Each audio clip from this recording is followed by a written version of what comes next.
We say things that don't mean anything, but thanks for listening. Yeah. Wow, welcome to We Say Things, episode 199. Suns fan here with Cinderin. Yo. Thank you to our sponsors, Manscaped. Cannonballs. The summer, it's not about the size of those cannonballs. It's about making a splash. With our friends at Manscaped, prep for barbecue season by making sure your grill master has the hottest dogs the summer's ever seen. When you're at the cookout, let the meat speak for itself with Manscaped's Performance Package 4.0. It's time to get ready and not sweaty by going to manscaped.com and using the code WeSayThings20 for 20% off and free shipping. Thank you, as always, to Manscaped, who provide great products, not just to shave your nutsack and nether regions, but also nose hair trimmers. They got body wash and all this good stuff. Basically everything the heart and your balls could ever need. So manscaped.com and go type in We Say Things 20 for 20% off and free shipping. Thank you. Make sure your grill master has the hottest dogs. All right. That's right. Yep. All right. Thank you also to our In Bruges tier, Mr. I Love the NBA segment, the episode where the news report Wemby's security giving Britney Spears a lariat. Yeah, I don't understand. It gets cut off there. I guess I could have talked about that in the NBA segment, which I wasn't planning to do. Monkey Man says, We Say Things fan meetup in Seattle at TI ? Sounds good. Pepperballs. Charlie Cinderin was right because most known parts of Vegas aren't in Vegas, but in Paradise, which isn't a city chain. Okay. T-Coil. Q-Ludes is sure someone owes us a guest episode. No. Stupid _ Copilot. D2 Bowie. Lab Dota. Yatoro does it again. Cinderin, Magdev, Dear Valve. Marketing is the process of promoting products or services to create value for customers and drive business growth. Disco Farm D, the Mega Pope, and what's your favorite kind of cake and why does it contain nuts? TI in New Zealand. And Zan Xavier, Nate Thicko01 Hamscroach, Shark TM, Freshly Seasoned Goat Balls, Janie, Dop, Nothing to See Here, _man, Guitar Strings, Yvremont, Ben Broomhead is Ben Broomhead, Wooden Aftertaste, Anonymous, and Ferrari World's Formula Rossa in the UAE hits 240 kilometers in 4.9 seconds, the fastest roller coaster in the world, Mr. Liebling. 240 kilometers an hour in 4.9 seconds. How many miles an hour is that, Cinderin? How many G's is that? Holy shit. Jesus? G's. You know, when you talk about force in roller coasters, Yeah, you Jesus. measure it in G's. How many miles per hour is that? Yeah, look that up while I fix something. 149. I turned up my mic. It should be the same volume as you. I don't know why it keeps resetting. Sorry about that. All right. It's a roller coaster. Wait, how much was it? To 149 miles per hour in 5 seconds in a roller coaster. Pretty That's good. fucking insane. Pretty good. Yeah. Do you get nauseous at all with you said you get car sick if you read, right? Yeah. I'm fine with all sorts of transport, but if I use my phone while I'm in a car for an extended period of time, I get uncomfortable. Interesting. Yeah. Do you get sick during roller coasters at all? Motion sick? I can't say I've tried like really hardcore ones, but just like regular or fast without like mega loops or hanging upside down or shit, I'm fine. So, but I have not done anything to this extent. This speed sounds ridiculous. Ever since I was 20, crazy. I get sick on roller coasters now. But I don't I've never gotten car sick in my life. So I don't know what the connection is. Very strange indeed. Yeah, it's strange that it's the other way around, right? Yeah. Okay, so quick announcement. So, as you guys know, it is episode 199. I may 200 coming up. I may have made a claim that we were going to do episode 200 in Bruges, but that is not going to happen. Sorry about that. We do have, we do have as misleading as the titles of the episodes. True, it's fitting actually. We do have a special episode that will be coming out next week. I'm not going to announce what it is. I I think people will like it, but we'll see. It's different, let's just say. It's going to be long as well, most likely. It's 2 hours of only basketball. No, I wish. That would be fucking lit, actually. Anyway. So 200. Strictly NBA. So this episode will be the only episode for the next 2 weeks, meaning next week when it comes out, and then next week after we will not have an episode. But so if you're a Patreon person, make sure you change your name by Friday of this week. So in a couple days, or tomorrow for some people, I guess, because it's also tomorrow for you. I mean, technically that's true now, because we will be locally recording it, so it will not be live. So I'll be reading a week-old patron list. So make sure you change that by tomorrow. Hopefully you guys like it. We'll see. Maybe it's a flop. I think you guys will like it. But if it's bad, you can direct your hate at Shannon, and if it's really good, you can give him the praise. That's right. That's how it works. That's right. High risk, high reward. All right. Next topic before we get started with some dotes my goats. I went to Hawaii, as you know, Cinderin. Yes, your first holiday in 20 years.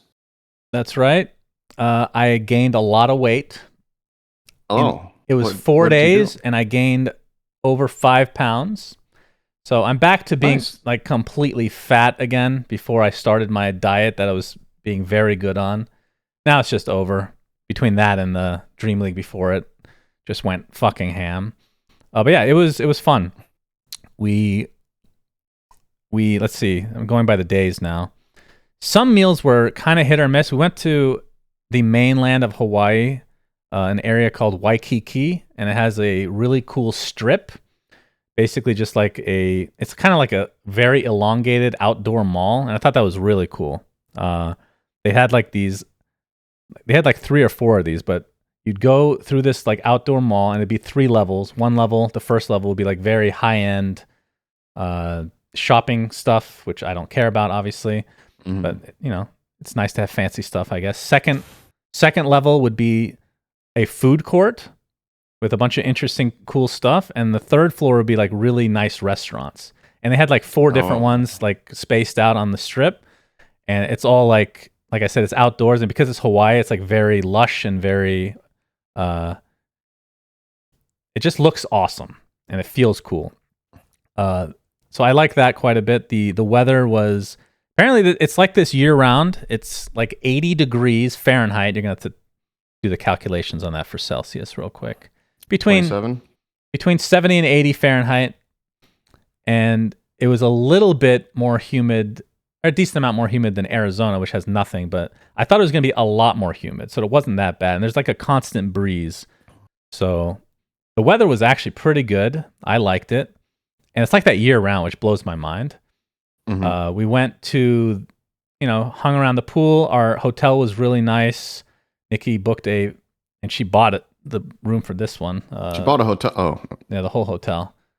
The hotel. I can't even remember the name anymore, but it's a Japanese hotel, I guess. But they had. This was the thing I was most excited about, and it's going to cost me some money now. They had a bidet built into the toilet, Cinderin, and I have to say, it was fucking god tier. Holy shit! No pun intended. That was amazing. Having water squirted in your anus it's great. It's okay. I'll take your word for it. Very cool.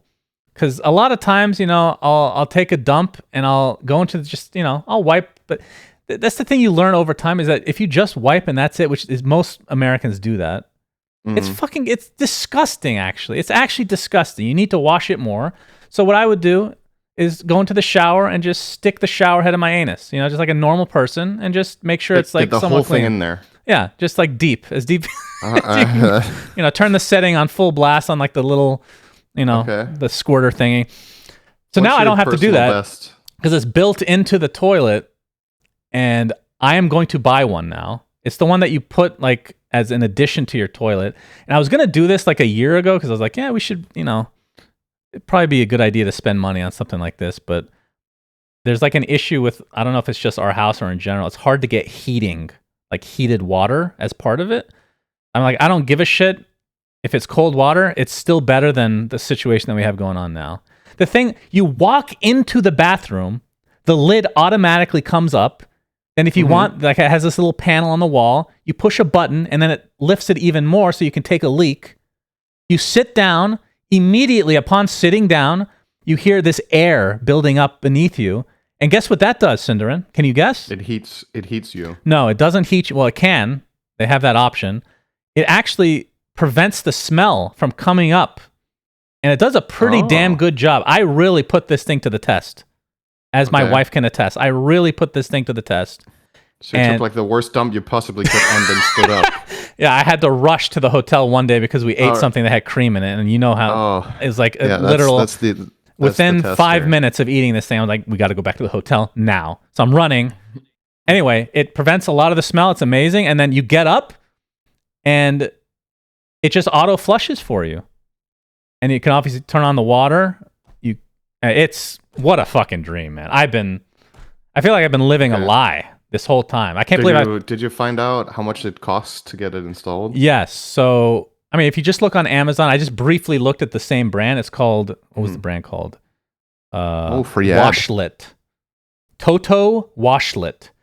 It's like between, you can get it for like 300, you can get it for 1,000. I haven't really looked into what I would want, but, and by the way, I'm trying to talk about my vacation. I've spent the last 5 minutes talking about a fucking bidet, but it is amazing. Sunsfan recommends bidets. I just found one here. Incredible. So we have a word in Danish for like stuff that has to do with plumbing, and it's called VVS. I don't actually know what it stands for. But I'm on a page right now called cheapvvs.dk. And they have a Toto NeoRest Washlet AC 2.0 douche toilet without flushing edge in white. And it costs $18,600. Okay, that's a little excessive. That for $18,000, you would expect somebody physically to come wipe your ass for you. Which I don't even know if I would want that, to be honest. You know, I'd rather be a robot, but that's just me. Anyway, it might be the superstar of the show, though.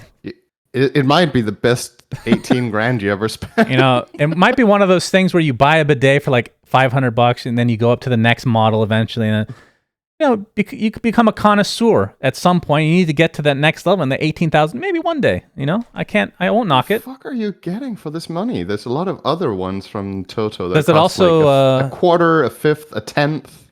Does it say what it does? Like, does it jerk you off as well? Like, is it full service? Are you checking for that? Self-cleaning by using UV light. It has pre-mist, which makes sure that a watery fog gets sprayed out on the ceramics before use, so it's hard for dirt to get stuck. It has automatic lime scale remover, and E-Water Plus, which is electrolyte water with cleansing and antibacterial effect. And it has tornado flush. Oh my god, I need that. That sounds exactly what we need. Which creates a rotating whirl of water, which effectively removes everything. Oh my goodness! From the bowl. Does it auto bleach everything? And therefore does not spread bacteria or viruses. Okay, it removes everything, Shannon. You can literally use this as a black hole. That's why it's so expensive. Maybe it's for people that also want to eat from their toilet. They want it super clean right after taking a dump. Anyway, we'll move on to I never imagined I would read about a toilet and it has like 15 bullet points about what this toilet does. It's a new world that we're stumbling upon here. It's incredible. Have you ever used the bidet? It's a memory setting for two different people. Oh yeah, we had that too. That's important. Toilet with a memory setting. Okay, I'll tell you why that's important, because the direction that you want the water to go in a specific direction, because for me, it could splash my balls by accident instead of my anus, right? So having that user setting is very important. Anyway, back to the vacation. I just want to give some context to those of you who didn't, which is most of you when you listen to this or watch the video. Before we started this episode, we said this isn't going to be such a long episode. And now we've spent 10 minutes talking about fucking toilets. So we'll get there. It's good. So I love our podcast, man. We can talk about everyone. Shout out to Manscaped, by the way. If you're into toilets, they have what you need. Yeah, maybe they'll have a bidet at some point. That would be great. Anyway, let me continue with the story of my vacation because I really got sidetracked by the bidet, which is incredible, by the way, if I didn't make that clear. So, yeah, it was a relaxing experience. We ate at some nice restaurants. Hawaii is pretty expensive, I'll say, and some of the food was not great. It was kind of a hit or a miss, but the food that was good was really fucking good. One of the really nice restaurants we went to, like, probably they don't have Michelin star, but if they did, it would probably be this place, and it was like on the waterfront. Like our table was literally on an open window to the ocean. Like it could not get any better view than that. It was crazy. The steak was really good. Anyway, so the food experience overall pretty good. We ate a lot at this. God, I can't remember the name. I'm gonna say Malasandos or something like that. Melisandre, yes. No, that Nikki's in the chat. She'll correct me in a second. It's basically a donut, and they were really good, and that's the main reason I got really fat. Much more fat than I was going into it. Did you get some good drinks? Yes. Isn't that one of the things you have to on I mean, I got a lot of, they're called malasadas. Sorry, malasadas. So you can get them with filling or not. It's up to you. I got it with filling some of the time, and that's... Oh my god, these look amazing. That was the main bidet experience, not to get into that again, but I got one with cream by accident the first time. Yeah, they look like they might be cream-filled, some of them. So those were really good. And yeah, I had daiquiris. I mean, I wouldn't say the drinks were crazy. I don't really try that much, as you know. I'm just happy with fruity drinks. But yeah, just chilling by the pool, you know. One day at the beach, which, as Nikki knows, I'm not a bit, and I don't know if you're the same, I'm not a big fan of the beach in general because I don't like sand in my feet. I don't really like being in the ocean particularly. And Hawaii at this time of year is pretty crowded, but we went for a day on the beach, and I got really sunburned, Cinderin. I saw the pictures. Yeah. So my forehead and my foot especially is actually the one that really hurts, which I did not show in the pictures for all the feet fetish people out there. I was talking to Susie about it because we saw your pictures from the vacation. You put them on Instagram, right? And At Threads. least some of the pictures. Yeah. Yeah, well, we definitely didn't see it there because that's not available in Denmark. And I think, what did I say? I said, I've had a couple of sunburns in my life, but that looked way worse than anything I've ever had. Really? The one you have on your forehead. It looks... You think that looks cooked. Bad. You think Didn't that you looks get bad. cooked? So, you want to know how like much time gradient, I spent? Right? Okay, so you're pretty pale, right? Very. And your forehead is like a gradient. So okay. Yeah. Here at the hairline, it's like... I don't know, what's that color of red? Maroon? Maroon. Yeah, it's pretty dark. Yeah, that's pretty close, I think. Yeah. So you're maroon here, and then you're like light red here, and then it's like gradually gets less and less irritated. So that's the thing that's annoying. Your hairline looks bad. That's the thing. I put suntan lotion there. That's the crazy thing, and I still got destroyed. And I didn't show my foot. My foot was by far the worst. Like it was legitimately, like it's a little bit better now, but it's like legitimately your purple. Feet are more burnt than your forehead. No, it's just one section of my foot because I'm okay. I'm gonna sound like a moron, and I am a moron. Okay, I believe it. We were under an umbrella, so shaded from the sun, except for this one area by my foot. And I was telling Nikki, I'm gonna experiment to see what happens if I just leave it out a little bit more than the rest. And I paid the price. The experiment was failed. Do sunburns really exist? Let's try. So we spent like that day. I spent an hour in the ocean. That's what did it. But I did put suntan lotion that was pretty good proof or whatever, and was waterproof or whatever. Was it water resistant though? Yeah, water resistant as well. I mean, it worked because the rest of me is not summer. It's just these fucking areas for whatever reason. I guess you probably just didn't spread it well enough in your face, right? You didn't get it all the way to the hairline, which is a pretty common mistake people make, right? Because you don't want to get it in your hair when you put it on, so you stop like here instead of going here. Right?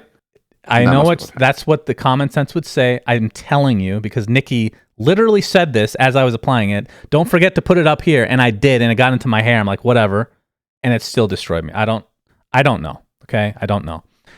But I will say, even though I don't like the ocean very much, that ocean was pretty nice because it's a long period of just very shallow, like really long period. I've never seen it. Like this stretch is just shallow water, like up to your waist, basically, for like a very long stretch. That sounds nice. So that was actually surprisingly good. But there's a shit ton of people, so me, very antisocial and whatnot. Did you drop a subtle testy in the water? No, because I actually wore. I actually wore trunks this time. Jenkins would be. I was gonna say proud, but I think disappointed is. Yeah, one or the other. But yeah, overall the trip was fun. I'm trying to think if I forgot anything. Did you? Okay, the biggest question about your holiday. Did you manage to go a whole day without thinking about work? A decent amount, actually, because I told myself, because I have a few books that I've been reading. Some of them are fantasy or like fiction, and then there's a couple that are like game design and serious business kind of stuff. And I just opted to not read any of those and just like the chill ones.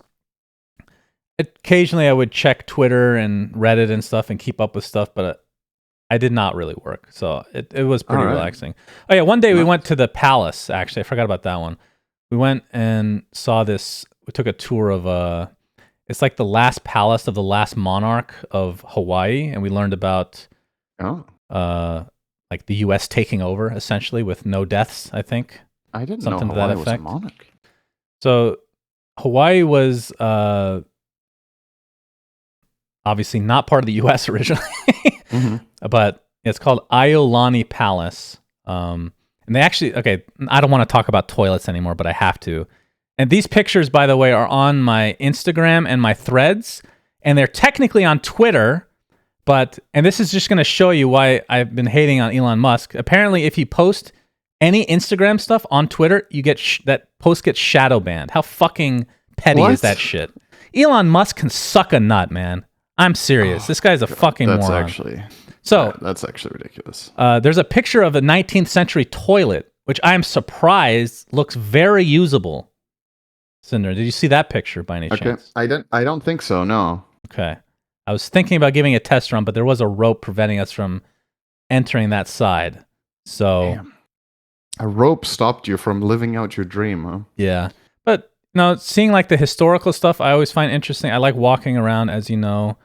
And then chilling around like the pool, the beach. It was a good experience. I know Nikki wants to go to other places, so we'll see. I think one thing that we don't see eye to eye on, and then we'll go to the next topic. She likes to do stuff that I don't like to do. I'm a fucking grump. Okay, I don't want to do anything. She went on. It wasn't a boat. What was that thing? It's like kind of a boat. They go out far into the ocean and they come back. And I just didn't go with it. That's generally boats do that. I know. It was like a special kind of thing. It's almost like a raft, like a big raft that everybody got on. I can't remember the name of it, but it's called a catamaran. And you said I would have gone, but I really need to test my one toe right now. So unfortunately, you're going to have to go alone. Yeah, I mean, I felt bad I didn't go, but I didn't regret it because I knew I would not like it. Well, I mean, I get seasick really bad, so I don't want to take a chance on that anyway. That makes sense then, honestly. So yeah, next time you and Susie can come, and that way we'll go to Hawaii. You three can hang out and do something. I can just sit back and do my own thing because I'm the loser of the group. Okay? Okay. That sounds good? Not going to argue with that. Okay, good. All right. So with that, let's move on to Bali, which I didn't get to watch the last couple days of this. Obviously did watch a good amount up into that period, Cinderin. Would you like to take us through what happened? It could never have guessed that. Yeah, it's absolutely thrilling run out of events. Well, where were we last time? We've gone through groups, right? Last episode, I think. Yes. So we were in the playoffs, but nothing had been played. No, that's not true. BetBoom had their default loss against Tundra. We didn't have that wrapped up yet, though, so you can tell us exactly how that transpired. Well, at the time, BetBoom had been assigned a default loss, right? I think so, when we recorded the episode. And we were discussing whether it was a fair punishment, remember? Yes, I believe so. Aside from that... We weren't sure if Pure was going to play or not. Right. So that was the thing. So in their series against Azure Ray, Pure was not allowed to play, and the stand-in was Resolution, who was there to work on panel. Well, you missed a detail already. Okay. The organizers wanted to let Pure play, but Yeah, but they were pressured by Azure Ray refused to play for reasons. What do you think about that aspect of things? Because I think that's the juicy little nugget there, you know? I don't actually know really. I don't know what the right course of action was because it was a bit ambiguous based on the rule set because it was like in the rules there's like tiers or whatever you want to call it of how punished a player can get, where in certain instances maybe the one that sounded like it was the closest to this, it was like the player will be disqualified for the remainder of the event. Maybe that's what Azure were holding on to. They were like, when this guy did this, we don't feel comfortable playing if he's in the game. And I think the spiciness came from when the game started. Toronto, Tokyo, in the start of the game said something along the lines of, "So you forced us to play without Pure. Are you scared of playing against our whole team?" He all chatted that in the start of game 1, I think. And something about, I used to respect you, or something to that effect. Yeah, something like that. And then, yeah, that spawned some memes. So, anyway, obviously a shit situation, as we've already talked about. Bet Boom, you gotta feel a bit for the rest of the team. Like, again, who the fuck knows how it happened and what went down and what's going to happen. But the silver lining in all of this for Bet Boom, we talked about a theoretical outcome where they don't go to TI. They made it on points because the bracket did not play out in the way that it had to for them to not go. So they have enough points. So unless something happens with another punishment or that they have to change roster or whatever where they would lose points, then they should be good to go. And I saw a tweet today that that they all obtained their visas already for Seattle. So they're very early.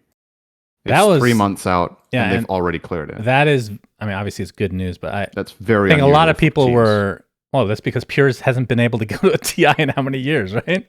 Like, it gets denied every time in the U.S., if I'm not mistaken. I think this is like 2 or 3 times in a row up until this point.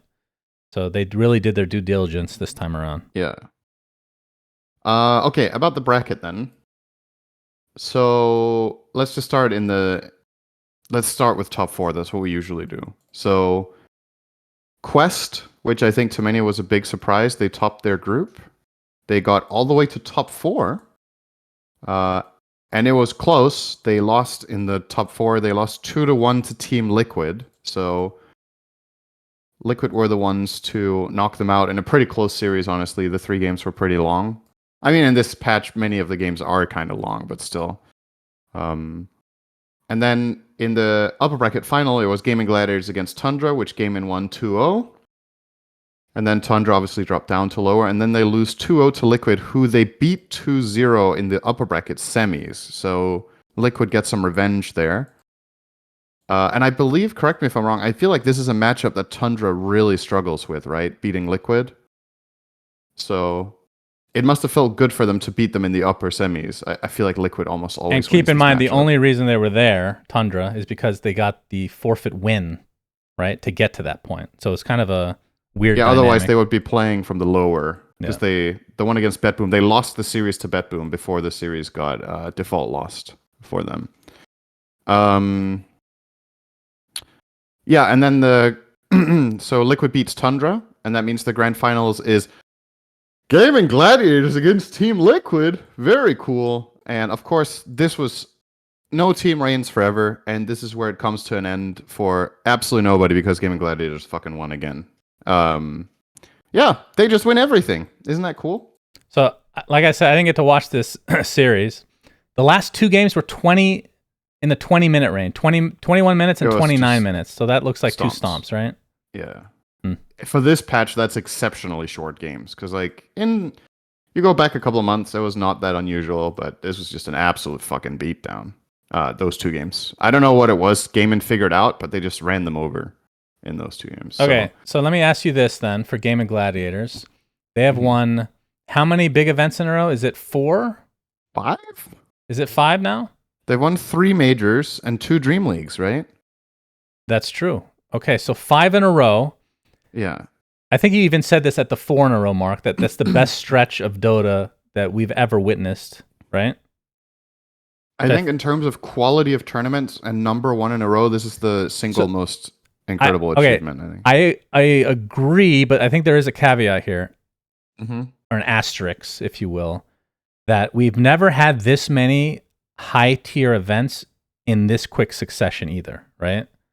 There's always like, when we had 2 majors a year, and then TI, that's 3 big tournaments, and that's kind of it. And if there was a big third-party tournament, it would be spaced out throughout the entire year, where these are all kind of condensed. Like, this is all in the same calendar year, right? Wasn't Lima in like late January, early February? That's the start of it? Yeah, it was. It's been 5 major events in 6 months, right? So it is a short period of time, but I think easily within that framework, that time frame, this is the most impressive any team has ever been, I think. When was Dream League Season 19? It was in April, okay. Yeah, I mean, it's incredible. If you want to add another asterisk, I don't really feel like... I mean, you can say what you want, right? The achievement is ridiculous no matter what, but in comparison to certain other heroic runs in the past, the stakes of these games, you could argue, have been less high in terms of like prize pool and whatnot. Yeah. They've still won a significant chunk of money, but at the end of the day, in terms of like magnitude and the whole stage presence and the pressure, that might have been a different experience back in, the $3 million majors or whatever. But one thing I'll tell you for sure is that the level of competition is unrivaled. So I feel like whatever perspective you have on, it was because teams weren't really taking it seriously enough, or, well, it wasn't like back in the good old days when we were playing in filled crowds for 3 million, right? Like, that's not... The level of play is really high, and the edge that you have against other teams, the best team has a way smaller edge against the worst team than it did in 2017. Oh, for sure. That's just easily fact. So one of our chatters is reminding us. They won 5 in a row. That's actually unbelievable. Average Andy here is reminding us, and I forgot about this aspect, is Gaming Gladiators, despite winning all these tournaments, still have less DPC points than Liquid. That's insane. They've won every major this year and have less points than Liquid. Yeah. Because they didn't win the division. The DPC is so weird, man. Very fucked up. Winning 3 majors and not being number 1 is very weird. Like, I'll say that. And we knew going into the season that with this format, the way it's going to work is that obviously, if you're really good within your region and you do okay internationally, you'll go to TI, and vice versa, right? But yeah, it still looks strange, right? At the end of it, it doesn't really matter. I don't feel like this is going to affect seeding. Maybe it does, but like whether you're first or second is actually not that important. What's important is that you're first or second, because then if you're a high seed, you probably don't get placed in the group with the other top seed, right? Which you might want to avoid. Yeah. In Gaming Gladiators' case, they wouldn't care because they beat Liquid literally every time they play. But except in the DPC where they can lose them. I don't want to throw this out there. I have a feeling that I don't know we'll talk about Riyadh in the next segment, but I have a feeling that this is going to be a rematch at some point at TI, and Gaiman's going to lose finally, and it's going to be the one that is supposed to matter. Maybe it won't even matter as much though, because the prize pool is going to be low, right? So maybe the whole idea of it will be changed. I mean, the prize pool will not be low. It will be the biggest prize pool of the year, with the potential exception of Riyadh, right? Like, it'll be way bigger than anything they've played so far. Yes. So that is true. And I think as far as Gaiman go, has any one of them played a TI except Ace?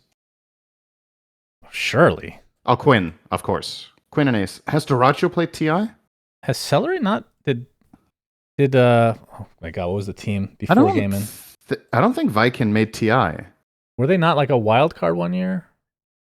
I don't think so. I think they lost in the qualifiers, the closed qualifiers or something. Wait, Celery was at the last TI. He was casting. Wait, Gladiators play TI. Am I tripping right now? Hang on. He literally cast with us after they got eliminated. Wait, what the fuck am I talking about? You're right. You played TI with the exact same team as well, right? Well, man, other than time Quinn. flies, doesn't it? Other than Quinn, yeah, with Boom. Yeah. You're right. Oh my god, wow. I'm getting old, man. It's okay. I've been there many a time. Yeah, you weren't sure either. It's fine. Yeah. Sure. We're both. We can grow old together, Shannon, and forget. We have But already. we remember 2013 though, and that's what's important. When you're old, you need to remember old things. That's what makes you old. I think the one thing I'm going to remember from the year others don't. 2023 is the bidet that I used in That's Hawaii. true. So That will be an unforgettable memory, and I'm so happy for that you. has left a mark on my heart and my anus. Okay, and your foot. Oh God. Yeah. What's the last thing about this? So, with Gaiman winning these 5 back-to-back, this is, like we said, an incredible accomplishment. And it begs the question, like, what do they have that other teams don't, right? Because we talk about the edges being relatively small, and Gaiman have not had the cleanest runs all the time this year. They had a tough one, but at the majors, they've never been in the lower bracket. They won 3 majors. True. They didn't lose a series in the playoffs of majors this year. Like, it's pretty ridiculous to think about that, because like even the greatest have an off day or miss a beat or get cheesed or surprised or whatever. Gaiman just seem incredibly bulletproof. So yeah, I don't know. It's actually incredible, and I think in this patch and the way the game works, I'm just. I don't know if we've talked about this before, but I think it's really good for a sport or an esport for there to be a true top dog, like some like master team or master player. I think it really drives narratives because now it's like all about taking down the king, but I also understand the perspective that people feel like it's a bit boring that the same team wins all the time and you want to see other champions. But it's going to make it that much more impressive when they finally lose, right? So I personally think Gaiman winning a lot is good for the game.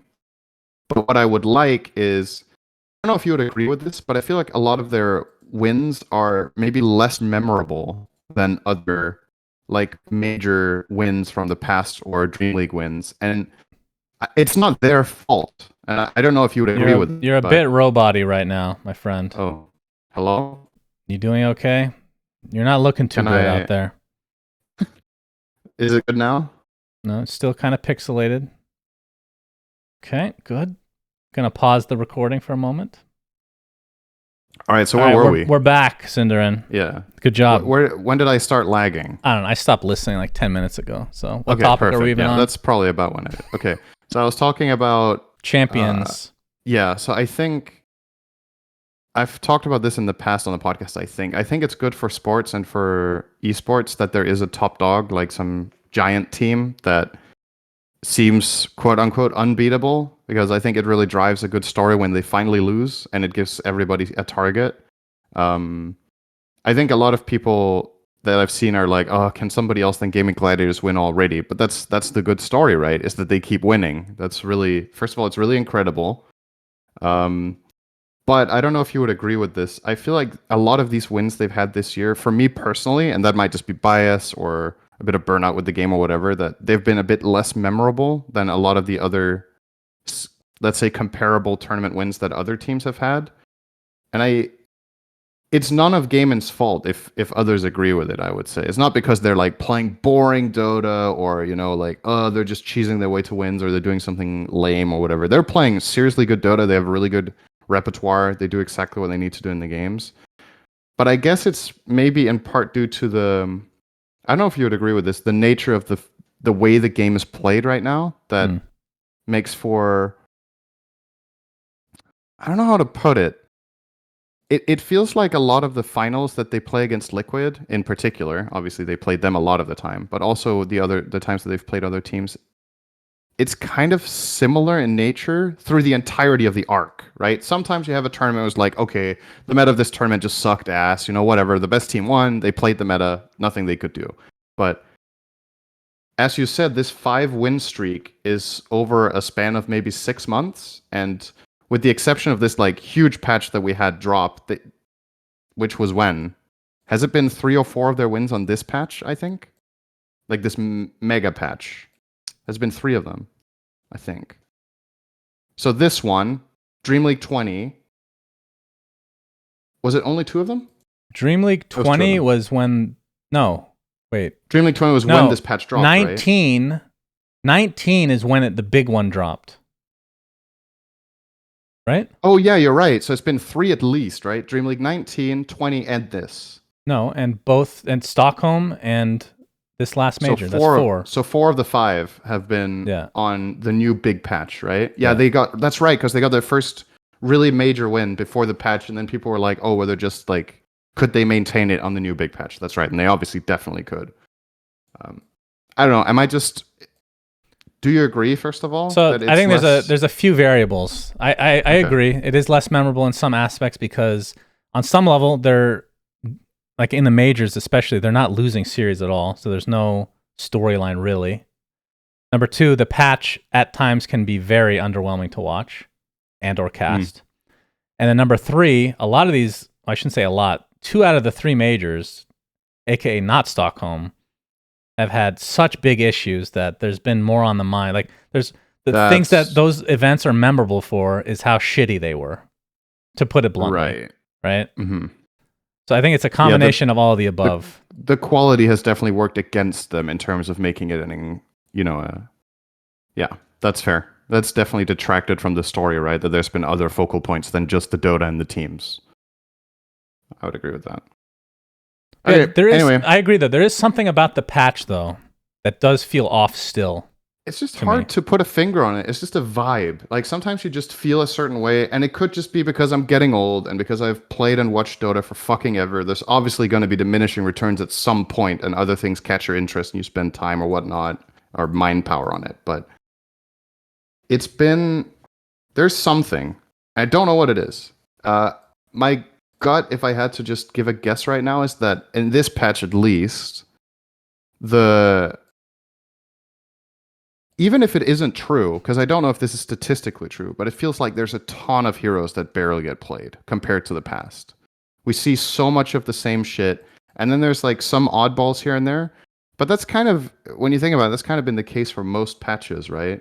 That they have like their 20 heroes that are the flavor, and then the others come in here and there. But anytime we have these tournaments where one hero or 3 or 4 heroes are picked or banned all the time, the next patch, even if it's a letter patch, they are fucking destroyed, right? Mm-hmm. And I think that hasn't happened. Morphling, Medusa, Timbersaw, literally all the universal heroes, they're still picked all the time. So it is the same heroes being picked over and over and over again. And yeah, every time I see Morphling in a cast that we're going to do, I'm like, fuck me. Like, it's the worst. So many games. I can't stand this hero. Holy shit, we had so many Morph games. You'd think with how little polygons that fucking hero has that they would want to nerf it to the ground so nobody could see it ever again. But we see it every game. It might also, in addition, the bit of, I don't know what the right word is for this, but perhaps part of the problem as well with our perception anyway of this is that the way that certain heroes are overpowered is not particularly interesting, right? So Medusa, just stupidly giga fucking tanky. Can you break the wall or not? Morphling has Ags, which just fucks the enemy carry like Doom, right? Doom is also not a particularly interesting hero, because at least from my perspective, what he literally does is just remove a hero from the game. I like Doom. I mean, I don't think the hero is very interesting, honestly, but that's personal. But that's the thing, though. So he's never really changed. He's always been that way. And the fact that you can have a creep and so I think makes him a little bit interesting, but he's been becoming more interesting over time. But like they took an aspect of Medusa and just made it so hard to counter, and then Morphling the Ags, like you said, is, I don't know, it is not interesting. They just need more grab allies in the game. And the whole Universal thing as well, right? Where Universal comes in, it seems over tweaked. They're all buying the same items for the most part because those items are just stat heavy while also being defensive. So I don't know. Maybe that's why it feels a little bit monotonous. Well, but it can also easily be a self-fulfilling prophecy, right? Where if you're already in the mindset that this is dull, then breaking out of that mindset is a lot harder. Right? If you already have the perception, well, if it's getting picked every game, it's going to be dull no matter what the hero is. That's the whole point. When there's 120 plus heroes in the game, if the same ones are getting picked, it doesn't matter if they're dull as heroes or not anyway, I think. The thing I'm just saying is I don't know statistically if this patch has had less hero variety than the previous one. I actually don't know. Well, what do you think about the map itself? It just feels like it, right? Like, do you think the wisdom, like from a cast, forget about playing and all that shit, casting, Do you think wisdom runes, the bounty rune situation now, all these changes to the map have made the game more interesting? Because I actually think initially it did because it's so new, but now that it's just like standard, it's like it's not even worth mentioning almost. Like they get the wisdom rune, if they trade them, you don't even mention it almost half There's the a time. lot of there's more stuff to do on the map, but unless something dramatic happens, a lot of it feels like noise, right? Yeah. I guess. What do you think of the Roche-offs? Do you like that? No, I preferred old Roche fights personally. I think with the pit and the river, because I felt like the nature of them was less one team favored as well, right? Like here, if it's daytime, the whole teleporting to outpost situation was very biased toward one team, whether it was day or night, right? And the way you set up the whole fight up there or down there is also very, I don't know, it's just cramped. But did you know you can continually bug Roche to go back to where he came from? Like, if you wanted to do it, you can do it. I did it in a game recently. I thought they fixed that shit.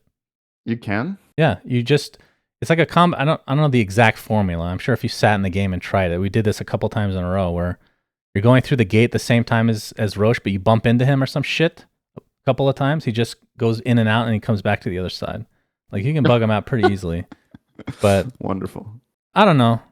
Like the Roche-offs at first I liked it because it was different than them just getting Roche for free. But then now that it was happening every game, it's like, okay, there's no variability in this now. So maybe teams just haven't figured out the most efficient way to play the map. Or maybe teams exactly have figured it out, right? And that's the problem, is that when the patch was new and overwhelming, nobody knew what the fuck they were doing, so it was chaotic. A lot of fun stuff, a lot of new stuff happened, but now the pros, they learn really fast and they maximize really fast. And that's why whenever a new patch like this drops with a shitload of new content, we always say, this is fun, let's see how it develops, and we'll say in half a year whether it was a good patch or not, right? I remember us having this conversation a week after it dropped that we were both like, Dota's so fun and refreshed now, everything is new, and but is it good? And now that we're here, I can't say with confidence that I like this patch better than the previous one, actually, in the state that it's in now, with Universal Heroes, with Roche Pit, with the new stuff that they've added. I don't know if I think it's better or not, but at the very least, I mean, that's also why we get patches, right? Like, they could shake it up again, shake the bag if it didn't really work the way you wanted. Yeah, I do want to touch on that in a bit as well, but let's finish off with this topic and just solidify the teams that are actually going to TI, because there was a couple in the air last time we talked about it. So I guess we'll just start from the top. Liquid, Gaimin, Tundra, Nine Pandas, EG, LGD, Shopify, Talon, and then I think these are the ones that quote unquote did technically change. Beast Coast now in, Team Spirit, TSM, and Bet Boom.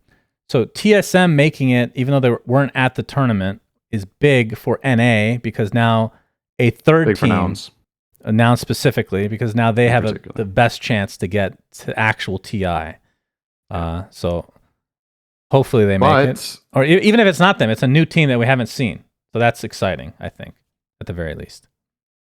But Nouns have changed their 5. That's true. Forgot to mention that. They haven't announced who the new 5 is, but that's a pretty risky move. It's like you're this close to TI, you have a roster that has been through thick and thin. Maybe they had some internal falling outs that they felt like they couldn't repair or whatever, or they have an amazing opportunity.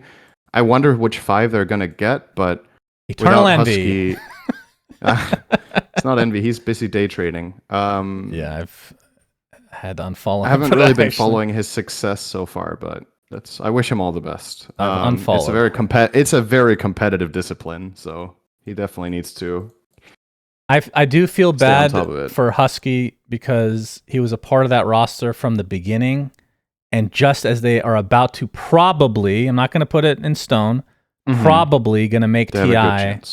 That would have been his first TI. That's fucking sucks, man. That sucks ass. This game is very cutthroat. Yeah, when you're at the top, so. And it's risky because position 5, I want to say that's the hardest position to fill in NA especially. Yeah, I mean, there's a possibility, right, that you have this option of, okay, one of the very one of the players with a lot of accolades is back, like maybe Fata, for example, or like a player of that kind. That would be perfect. Happen again for Fata coming at the last minute. I mean, it could be something like that, or they have a new player in mind, or they don't have a player in mind, and they were just like, all right, we have to make a change. Let's find out what we can get. Like, who knows? They haven't announced anything, but it's sucks for Husky, obviously, but I don't know what the goings on behind the team are, so I can't speak for whether. Really, I was really expecting you to have inside knowledge on NA rosters. Yeah, for sure. All right, let's move on. By the way, yes? No, let's not move on. Let's go over the predictions real fast because man, big deal out of that. I love how I said this is going to be a short podcast. Already, we're almost at time. We have so much more to talk about. This takes 2 minutes maximum. No, that's fine. So your top 3 for the major was Gaming Gladiators, EG, and Tundra. And mine was GG, PSG, LGD, and Tundra. So we both got 2 out of 3. I'm technically closer because LGD got further in the tournament. Wait, who did I pick? I picked Shopify as usual? You picked EG. Oh, EG. And they got dead last. The other Shopify. So they did not make top 3. And right. I chose EG as my white donkey, so that's a pretty much spot on. You chose Liquid, that's pretty much as awful as possible. So I win that one as well. All right, you're lucky this time, Cinder. And your dark horse was Bleed, which got knocked out in the groups. My dark horse was Quest, which got top 4. Oh my! Right. So, would you like a pat on the back, huh? This was would you like a round of applause? Victory. That's Let it be known. Okay, that is not landslide. If I get 2 out of the 3 initial ones, okay. If I got nothing right, that's a landslide. Okay, get your terms right. All right, moving on. Oh my goodness. We can briefly talk about Riyadh, the Riyadh Masters coming up, which actually we can talk about the teams that are going now. Yeah. Which a lot of these teams were at the major, obviously. So there's a play-in seeds. I actually have not looked at the format of this tournament. There's 8 teams that are in groups already, right? Jesus. And those 8 teams are the 2 winners of, the winner of Dream League, because they won both. Gaming Gladiators, and then Bet Boom get in via their placement in Dream League Season 20, where they got 2nd. And then after that, the 6 highest average placements in the Dream Leagues get in, which are PSG LGD, Evil Geniuses, Tundra, Shopify, Spirit, and Talon. So those 8 start at the highest tier you can in the tournament. And the play-in seeds, I think, 4 of these teams get into groups, because it's a 12-team tournament. So 4 teams out of these... Wait, hang on, let me see. No, I'm wrong. It's a 16-team tournament. So 8 of these 12 teams advance. Okay. That's a lot of teams to advance from a stage. Yeah, that is Those true. teams are Liquid, 9 Pandas, TSM, Beast Coast, VP, OG, Execration, Aster, Entity, Extreme Gaming, Secret, and Quest. Wow. It's going to be interesting to see Secret on LAN again. See how they do. So are we doing predictions? Top 8 of these 12 go through to the group stage. Okay. So are we picking the 4 teams to lose? Do you want to do the same predictions again? Yeah. Just tell me what the... Yeah, tell me the... Or... Yeah, whatever you want to do. Up to you, big boy. Winners choose, Winner's choice. Okay, let's predict the bottom 4 of the play-ins, so the ones that don't make groups. Mm-hmm. And then let's do top 3 of the tournament. Okay. All right, bottom 4. Okay. Execration. Okay. TSM. Yeah. Ooh. Virtus Pro. Okay. And it's Secret or Entity. Okay. Entity announced Gabby as offlaner, by the way. That's I'll also go news. Entity. Take Entity. Entity. Okay. I just have a hard-on for Secret, not going to lie. I'm always rooting for them. Pretty good picks, I'm not going to lie. You can't copy me. That's the rule. New rule. Okay. Okay, how about this? The rule is we have to have one difference in each of these predictions. Yeah. All right, I'll pick Execration as well, but I would love to see them do well.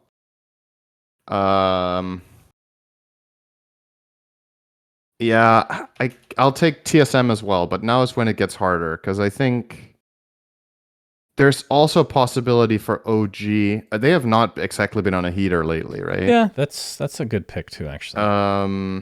Secret is a big wild card. Like, we don't know how well they're going to do at all. I feel like Beast Coast look very good. I feel very confident in them going through. Liquid look good. Nine Pandas look good. Aster looked a lot better this time around. Am I really going to take the same ones as you with one difference? Yeah, go ahead. Okay. Dude, this is actually so hard. What the fuck? All right, I'm going to let through VP. Okay. So I'll take Secret and Entity as getting knocked. Okay. Okay. Top 3 all tournaments. Are we doing White Donkey and Dark Horse? We can do that as well if you want. Okay. So I went first last time. You can go first this time. For top 3 or for the donkey? Whatever. All right, let's do top 3. Who of us is gonna not choose Gaiman? That's the real power move. I'll choose Gaming Gladiators, Shannon. Okay.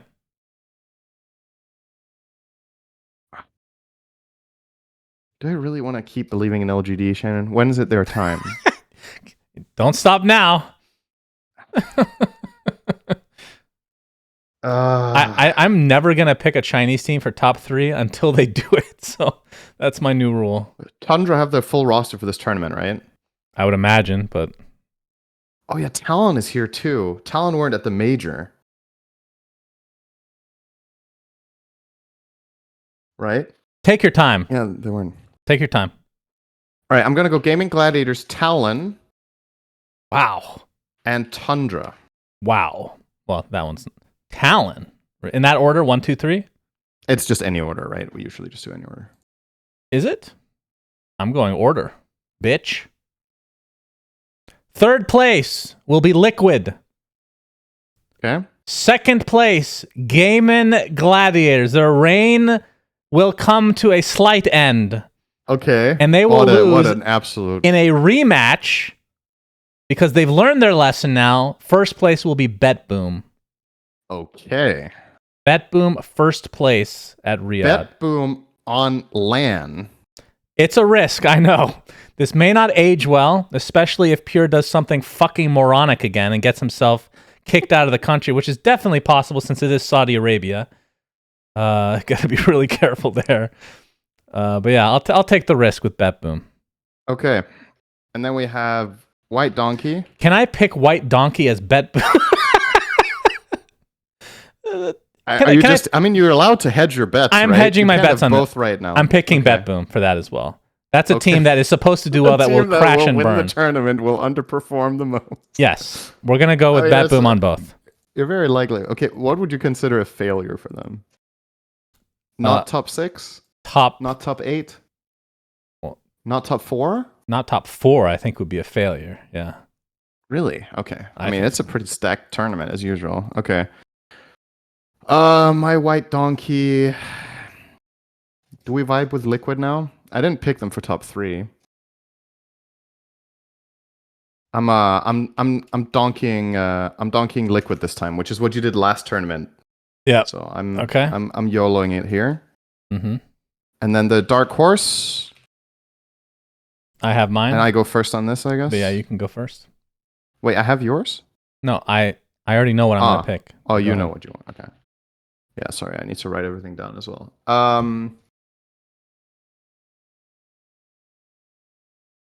Okay, so my Dark Horse is Aster.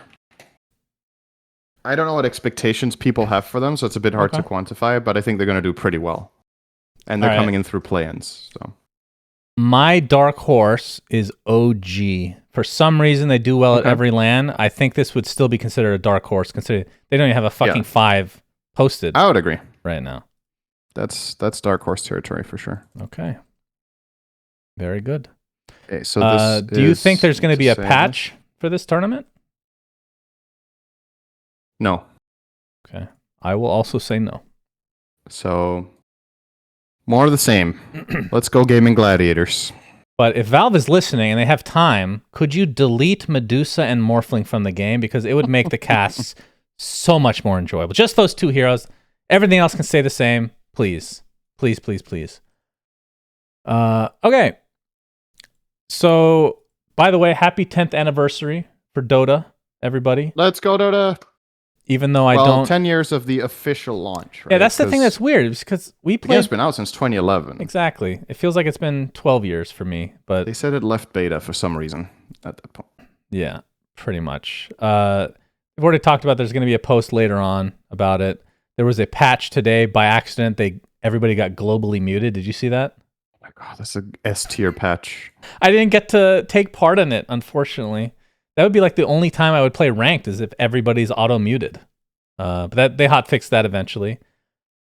And I thought it would be a good opportunity, even though it has nothing really to do with Dota 2 specifically, but I played Dota 1 on stream today, Cinderin. Oh. How'd that go? Would you like to play with me sometime? Sure. Did you play against other people or were you just looking at stuff? I played against other people. We played with a couple. I played with Ricky, our Cryptic. Mm-hmm. And who else did I play? Was that it? And a bunch of viewers, basically. Which patch is Dota 1 on? So here's the thing that I need to do a little bit of research on. Don't you remember that we talked on the podcast at some point about there being a patch that's pretty close to the current version of Dota? Like they have talents and stuff, right? Yeah, I think Dracolich made it, right? So I did not remember that we talked about that. So I downloaded the thing that I found, which was what other people were actually playing on the arcade. And it was 6.86. So very outdated. Holy. But I did play it, and I'm going to give my review, okay? Okay. So the way that I played it, and I didn't even remember that I had this, but if you go to Battle.net, the website, and you go to like the download section at the very bottom, you can just download Frozen Throne, okay? And I guess I had added my key a long time ago to that account, so that's why I could actually open the game properly. I think so people would actually have to buy it if they'd never played it before. When I downloaded it, it actually was like 20 gigs. I'm like, what the fuck? Apparently you have to download Reborn to play it, to my understanding. Oh, yeah, you do. I remember. Oh, my God. Yeah. So you download Reborn for no reason, but they're not using anything from Reborn. And then you go in the custom games. And I found this mod on... Do I still have it open? Yeah. Reforged. I went to firstbloodgaming.com, and that's where I got the quote-unquote the latest Dota... It's 6.86 though, so I definitely downloaded the wrong one. But that seems to be the thing everyone's playing on that arcade. So I need to do more research. Anyway, I played it. I'm not gonna lie, Cinder. I play APEM. Okay, easy mode is like turbo because I didn't want to deal with the shit. There's some things that are obviously annoying about it. No hotkeys is very annoying, by the way. Mm-hmm. You can do that with third-party programs, though. Yeah, if I play again, which I will be downloading a third-party client to fix that. The game was actually kind of good. It's hard to tell what's going on, especially if you've never played it, which I obviously have. Mm-hmm. Pudge is better in fucking Dota 1 and in Han than he is in Dota 2. He feels better in both games. How does this hero feel better in Warcraft 3 than Dota 2? Why? Doesn't make any sense. He was so satisfying to play. Maybe you were playing against worse players.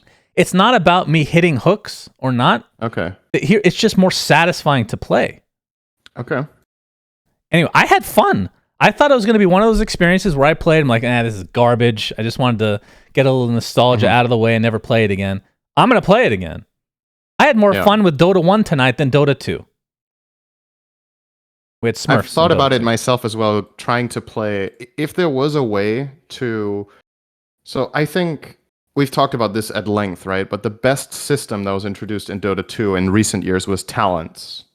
And more or less every major system since then, I'm just fundamentally either indifferent about or like okay with, but not like, hell yeah, this is amazing, right? I thought talents were really good and really well designed as a system. In the beginning, when they came out, they were horribly imbalanced, but the idea in the system is good. But everything beyond that, I'm not really completely sure what I think about.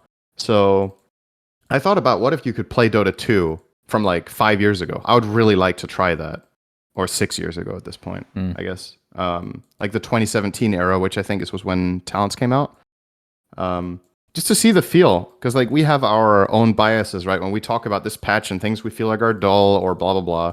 see what actually happens if you play the old stuff. If it's just rose-tinted glasses, or the game was as broken or dumb in just different ways, and you just were younger and more happy as a person, and then you met Sunsfan, had a podcast, and it ruined your mind over 4 or 5 years, just negativity every week. It's like a fungus that just grows. Yeah, I mean, who knows? Like, nah, I was curious. So let's play Dota 1. It sounds like fun to try it and see how it feels. But I don't think there is a way in Dota 2 to play old patches, right? Maybe you can like engineer some shit, but not sure. You would have nobody to play against because everybody else would need to go through stupid loopholes or whatever to. Yeah. So I just need to do a little bit more research and find this other version of Dota that's more updated, because I do agree like the talents and stuff would be cool, and I need to fix the hotkey situation, and then I am mega in to play a lot more Dota 1, honestly, on stream. So yeah, you're invited. How did you get the idea? Did someone suggest it to you, or? I thought about it a few months ago, and then I forgot about it, and then I saw Lyrical today playing Brood War on stream, and it just reminded me, like, oh, I want to play Dota again. That's our WC3 right. Dota. So I just downloaded it. Yeah. That's the first time I played in, is it 15 years? How long? Let's see. 12 years of Dota, right? 12 years. Yeah. Plus and then there's 2 years of Han. That. Yeah. So and I don't even think I was playing Dota 1 that much right before Han. So 15 years maybe since I last played. That's fucking insane. How long has it been for you? I remember booting up the game at some point. I don't know why, but I like playing actually Dota 1. Probably I stopped shortly after Dota 2 came out. I think we played maybe one more tournament on Dota 1 after Dota 2 was out. So I'm going to say I haven't played it since 2011. But I definitely played in 2011 because we were playing Dota 1 right up until TI came out, right? Yeah. And that was in August. I think we got access to Dota 2 in July. So yeah. The last time I played it competitively would have been June 2011. I don't know if this new version fixes this, but one thing I don't miss with original Dota is the shopping system. Holy shit, it's bad. Yeah, the shops Holy are shit. Definitely. I mean, there's a lot of things that you forget, right? When you I didn't even know how. Like that I genuinely could not figure out how to use the courier. I just had the courier manually come to me, drop the items on the floor.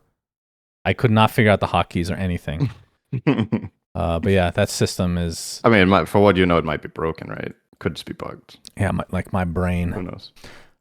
Okay, we're over time, but I do want to talk about one more thing, Cinderin. Okay. And it's the most important subject of all. This is something that we encountered... let me put it this way. In Stockholm. Yeah, in Stockholm for Dream League. You know how sometimes you guys go through life and ignorance is bliss in some respects. There's certain things that you don't realize are interesting or weird about you and the decisions you make or the opinions you have until somebody else from the outside views it. We have contrasting views on something in particular that occurred at said event. Would you like to tell everyone what happened, Cinderin? We went for ice cream, guys, okay? We went for ice cream. And there was this really nice place that had gelato. I mean, both of us thought it was just S tier, right? So first of all, it was really good. And I went there and I got a cone with 2, I think, and you got a cone with 2 as well, right? 2 scoops, yes. Yeah, 2 scoops, yeah. So, and I noticed, I was like, why do you get 2 of the same one? Nobody does that. And Shannon was like, what the fuck are you talking about? Everybody does that. So we did a survey with the other people. So we ended up going for ice cream with multiple of the other talent that were there and a friend or 2 friends as well. And I think you were literally the only one who got 2 of the same scoop, right? Yeah, I think so. I was like, nobody does that. The whole point when you get multiple scoops is to try different flavors. And you were like, I know which one I like. I just want more of that one. Yes, that's true. I was like, who the fuck does that? All right. How about this? In the comments of this video, yeah, if you're watching on YouTube, yeah, we should have one comment that says, I always get different ones, and one that says, I always get multiple of the same one. And then we see how many likes they have. Well, no. And we'll use that. I think I have a theory before we even go on to this any further. Okay. I think it might be regional because I I'm not saying you're wrong for your region. I'm just saying in the U.S., I have literally... There's no way. I genuinely, if ever, I can't remember the last time I've seen somebody get 2 different flavors for getting multiple scoops. It's just the same thing twice.